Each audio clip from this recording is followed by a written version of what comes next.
Сега е време да обърнем малко внимание на женското здраве и един проблем, който засяга 1 от 3 жени. За втора поредна година се провежда национална кампания за превенция на стрес-инконтиненцията. Какво представлява това?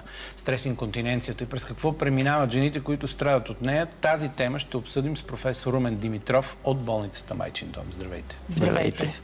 Нека да обясним какво представлява стрес-инконтиненцията. Стрес-инконтиненцията представлява неволно изпускане на урина при рязко покачване на коремното налягане.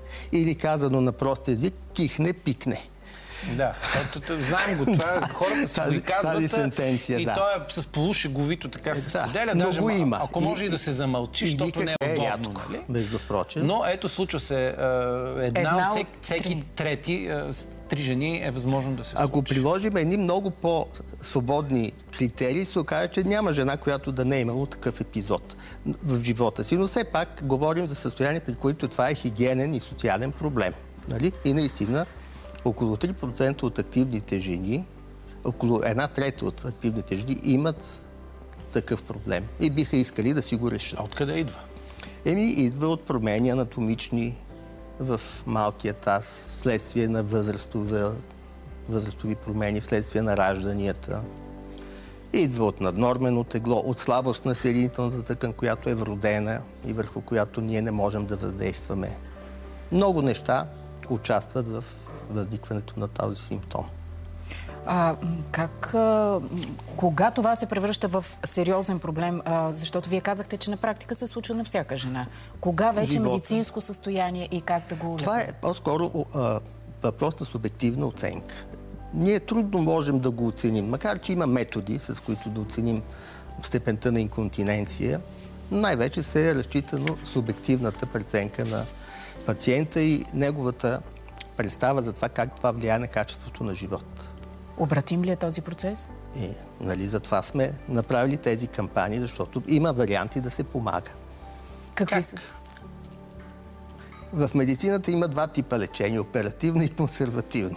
И 2 типа са подходящи за такива пациентки, като разбира се, тенденцията е да използваме по-малко хирургическите методи, доколкото е възможно да ги заменим с неинвазивни методи, които са безболезнени, които не изискват отсъствие от работа, отсъствие от къщи, болнични и така нататък. Но всичко това е въпрос на много добра преценка от човек, който разбира тази проблематика. Какво представляват неинвазивните методи? Те са някакви терапии или включват ли медикаменти? И медикаменти има за тази цел създадени, и така наречените енергийно базирани лечения, като лазер най-вече, електромагнитни стимулации, радиофреквентни стимулации, които спомагат за подобрение на симптомите. Но те са общо взето приложими при леките и умерени случаи. Тежките случаи, при които имаме сериозен анатомичен дефект вече настъпил, изискват хирургическа корекция. Превенцията в какво се изразява? Превенция реално няма. Сега да правим цезарови сечения, за да не получават жените стрес-инконтиненция, е неоправдано и никъде не се съветва такова нещо, въпреки че това също не е 100% гаранция за предотвратяване на този проблем, но превенция няма. А доколко важни са хранителните навици на хората? Не бих казал, че това има някакво значение. Естествено, наднорменото тегло утежнява един такъв проблем. Добре, някакви добавки, знам ли нещо, което да подпомагат тъканта? Вижте, като лекар не мога да препоръчвам такива неща. Това не е сериозно. Добре, в Майчин дом ще има безплатни прегледи за стрес-инконтиненцията. Да кажем за тази кампания. Кампанията върви и в момента. И аз си преглеждам всеки ден по жени, които са се записали. Има ли възрастова граница, в която е препоръчително, наложително вече една жена да се преглежда, или просто всяка... Пак казвам, това е въпрос на симптоми. Тя може да няма никакви симптоми. Възрастта тук не е никакъв фактор.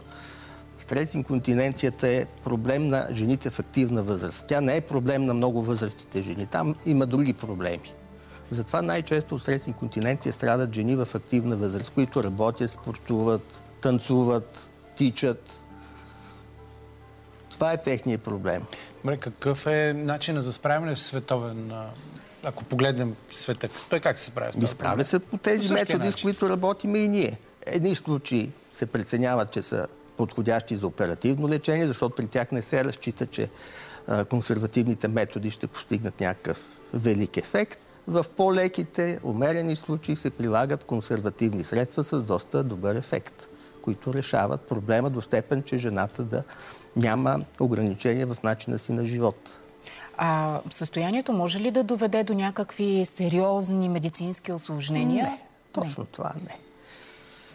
Просто влошава качеството на живота. Да. Какви са резултатите от проведената кампания миналата година? Можете ли така да проследите? Определено намерихме жени, дойдоха жени, които бяха показани за тези лечения и те се почувстваха значително по-добре. Добре. Надявам се, че така бяхме полезни с тази информация. Мисля, че да питаш още нещо. Искаше ми се да имате ли наблюдение върху отношението на самите пациенти? Те неглижират ли този проблем?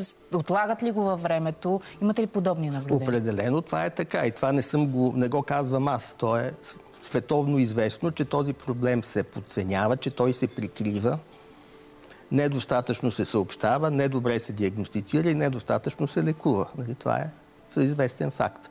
Най-вече неудобство от страна на жените. Второ, липса на увереност, че може да им се помогне. Един песимизъм от тях цари и затова те си живеят с проблема, не го споделят, не търсят помощ и решения. От такива решения има. Ето за това сте тук, за да кажете, че такива решения има и могат да дойдат абсолютно безплатно на преглед в болницата, където работите. Да.